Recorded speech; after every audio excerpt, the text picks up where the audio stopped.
Welcome to a new episode of the Quiz Makers. Today, our guest is Maor Sadra. Maor is a special guest who's not a riddle user right now. He's not a quiz maker per se, like most of our other guests. Maor joins us as the former CEO of AppLift, a major player in the advertising industry. And we're going to talk a little bit about the future of ads, the state of ads, advertising fraud, and what, if anything, you can do to battle it. So hello, Maor. Welcome to the show. Good morning, Boris. Nice to see you again. It's been a while. It's been a while. It's awesome.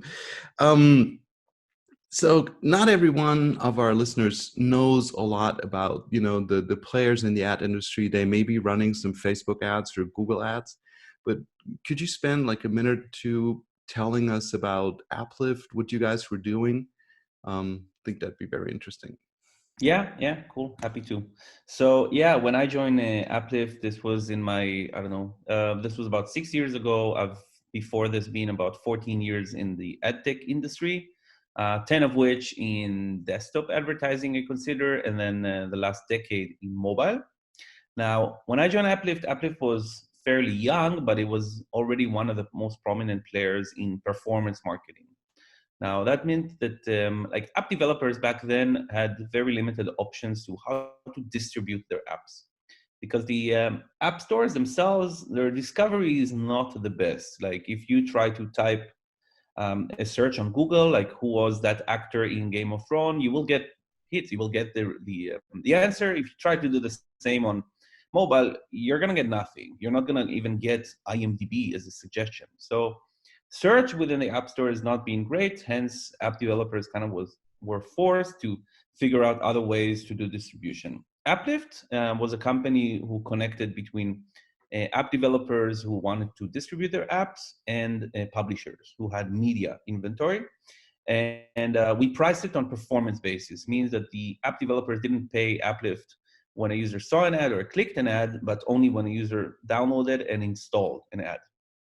Now, when I was there, we grew the business quite a bit. AppLift has 14 offices around the world. I spent quite a lot of time on airplane. Working originally, it was only with gaming companies, but later on, we also worked with non-gaming. So anything between travel and transportation vertical, fintech. There's a lot of banks now going into mobile because the world became mobile. Right. That would be my follow-up question. So when we talk about the ads market, a lot of people, me included, probably think about desktop ads a lot, but they're not very relevant anymore, are they? Because all the traffic is mobile. I do think it's relevant. I think it's, well, of course, like when an advertiser, take a Netflix, for example, when Netflix meets you on the web and converts you, then comes a problem sometimes because the platforms are siloed almost. Means that when you use a mobile app and when you use a mobile website or a desktop, Netflix would see you as two independent users until you registered, which meant quite a lot of reset for the industry. Many advertisers had to figure out, how do we now know that this user is Boris on his desktop, his TV, and his mobile app? And it's a big challenge, I think, that many advertisers faced when this whole mobile thing exploded. Right.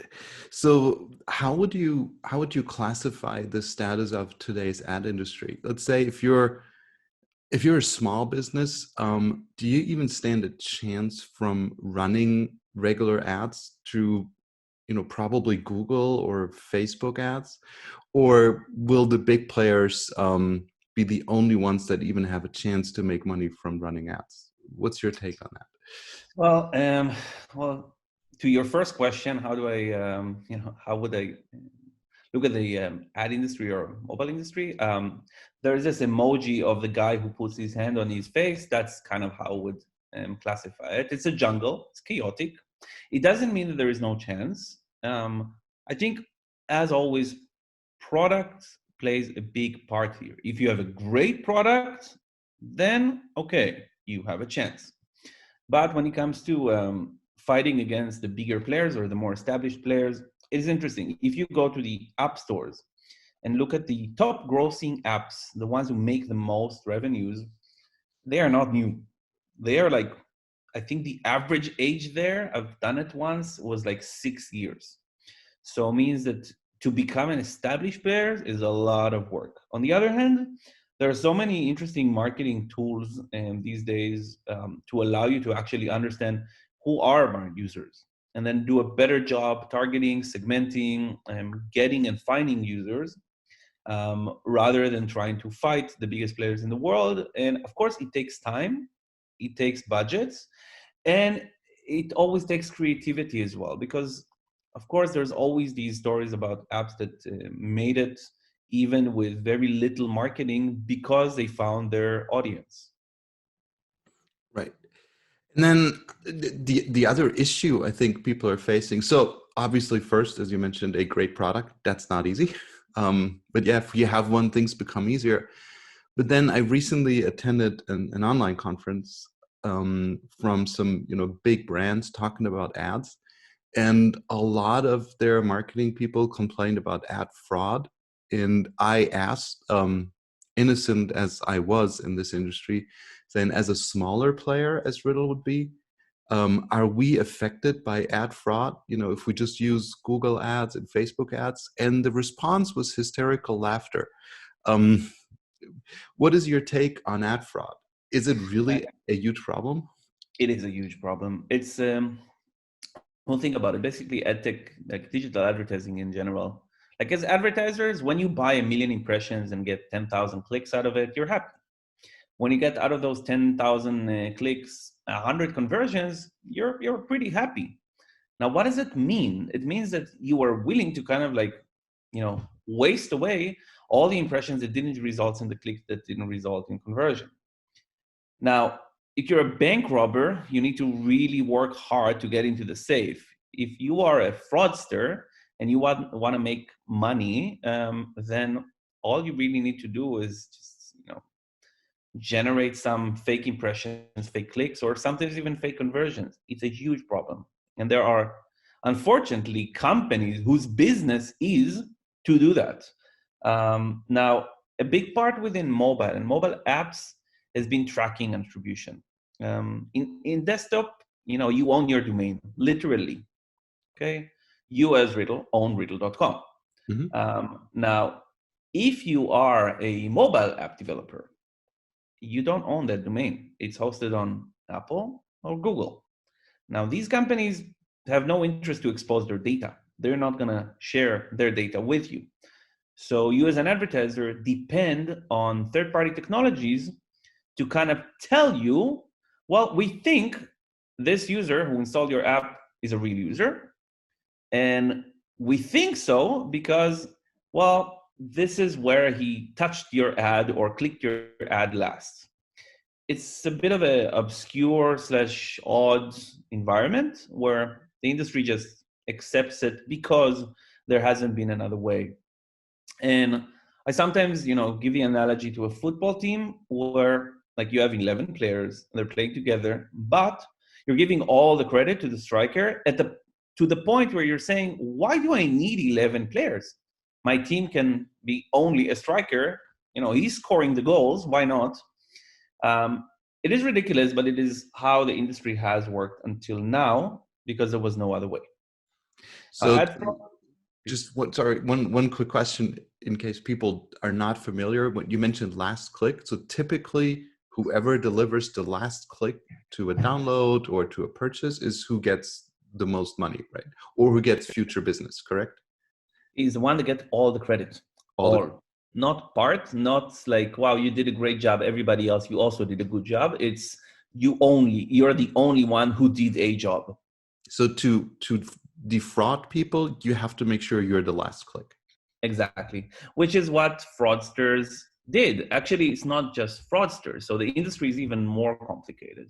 The big platforms, Facebook, Google, Snapchat, Twitter, Amazon, because they have so much unique first-party data, such a huge reach, When they entered this game, the media mobile game, they thought, why should we let anyone else tell our advertisers how many users we generated for them?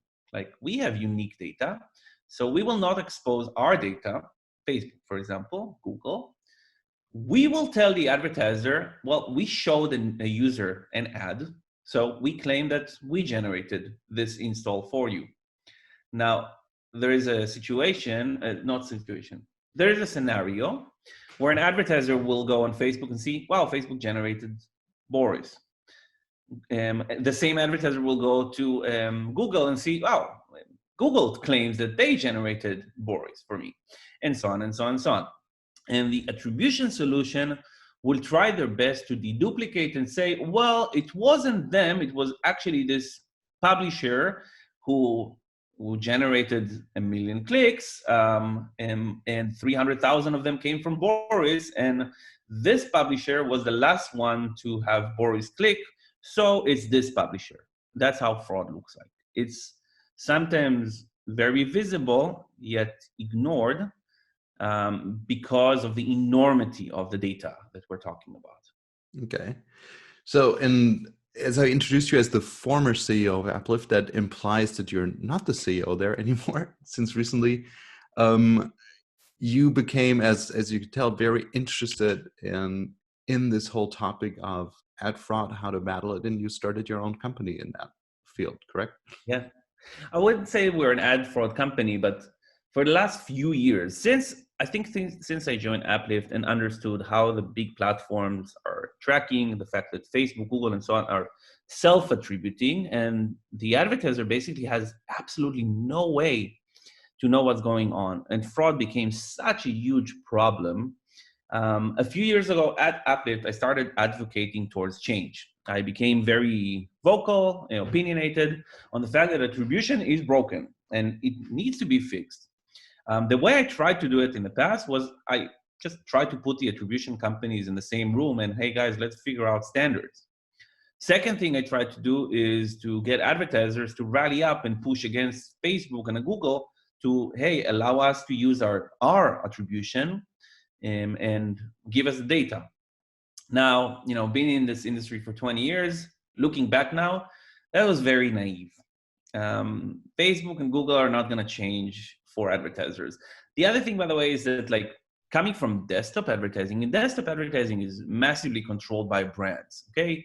If Procter & Gamble decides we're not advertising on Google until they fix something, Google fixes something. And this happened. If you recall, a few years ago, Google changed how they track and clicks on YouTube because Procter & Gamble and a couple of other very large brands changed. Now, in the mobile space, Procter & Gamble is a tiny player.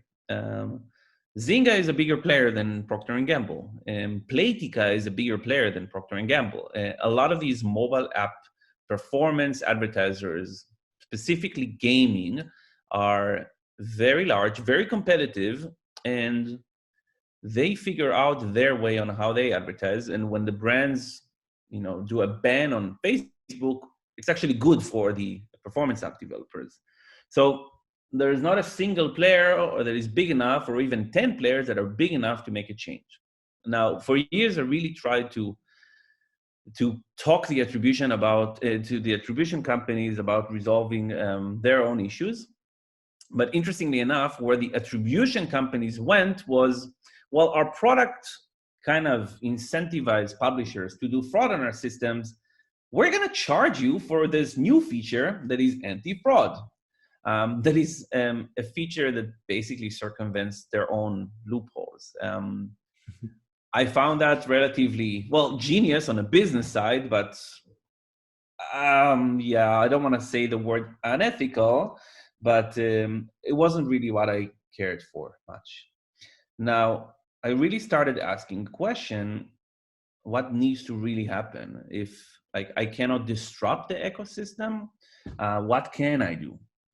And I started asking myself, why is attribution working as it is? Because at the basis of it, it counts traffic, okay? Attribution companies measure how many impressions were, how many clicks were, but the attribution piece, giving all credit to whoever tapped the user last makes 0 sense.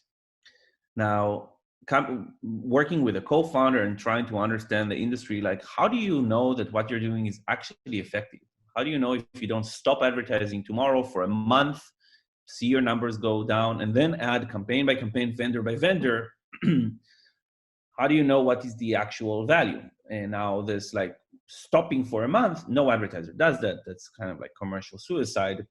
But this is how I came up with the idea to found Incrmntal. Incrmntal, what we're doing, in short, is we're trying to evolve digital marketing from measurement of traffic to measurement of value. What it means is that instead of trying to deterministically in real time say, well, he scored the goal, hence we only need this player. I'm trying to, in retrospect, understand how the game went, who passed to who played which part, and what should your next game look like. So we're doing value measurements in retrospect using algorithms without needing to stop the game and see, hey, wait, stop everything, let's see what's going on. Because football is not basketball where you can call out timeout every 2 seconds, basically. Yeah, that's what we're doing. We have a couple of very large customers who we're designing the product against. Some of them spend a whopping $200 million a year on marketing, and they know that anywhere between 15 and 40% of that goes to waste. But there's a huge blind spot where they cannot know which 15 and which 40%. That's what we're trying to do. That sounds like a worthwhile goal. Sounds like a really cool company.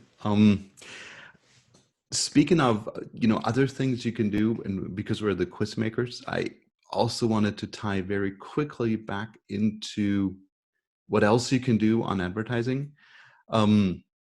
And we discussed before, when we prepped for this podcast, you mentioned that iOS with this next release will make some massive changes where the attribution will become a lot harder. Knowing the customer and click will be harder. How do you see quizzes help with that, if at all? Yeah, no, I think this is great timing. So when we started working on this product, we thought it is likely that Apple and Google will at some point eliminate the user device identifier from the loop. Why? Because, well, there's a rising concern in the world about privacy. And with all the respect, the device identifier is PII. If I have your device identifier, Boris, I can fairly quickly figure out where you are, what you're doing, where you've been. It's scary. It's scary for users. And like Apple's goal is to sell devices, to sell hardware. So when there is an uprising concern about user privacy and advertising has been taking advantage of this, it was just a matter of time for Apple to make this change. And they're making this change. So starting September with the release of iOS 14, the device identifier will be opt-in by default. Which means that users will be asked, do you want to share your personal information, including your location, your device identifier, and so on and so on and so on, with third parties? Now, when you see this, you know that this is for the benefit of users. And as a user, by the way, I appreciate it. It is harmful for ethic as it is today, because what it means is that I cannot now easily know that you're Boris. Actually, I won't even know that because the new identifier coming out is going to be on a campaign level with a lot of limitations. It means that if advertisers want to get to know their audiences, they need to think of a different way. You cannot just use the Facebook information to know that, well, this is Boris and this is where he lives and this is how old he is and this is what he does. No, it becomes anonymized. You won't know that. Now, it's very, very good for the users, but again, it means that as an advertiser, you need to work differently to get the user to actually give you, hey, this is who I am, this is what I like to do. Now, quizzes, and I've spent some time obviously on your website, seen a lot of the videos, and I know the quizzes as well. it's a very creative, good, positive way, non-disruptive, to have users just show, hey, I'm actually interested. It's a qualified user rather than some anonymized user. Now, yes, I would say that overall, like, the trend should always have been to identify who are your users. Even if you're a very large advertiser, it doesn't mean that your media cost will be inflated 10 times. It might mean that your unit economics will increase. But if I go back to this example of old school advertisers, 1 million impressions, 10,000 clicks, 100 conversions made sense, it shouldn't make sense. Okay? Right. Because you can actually target the impressions that are relevant, get a lot more clicks, get a lot more conversions, and yes, maybe your unit economics costs increase, but your ROI remains the same, plus your customer loyalty increases, which is very good for you. Right.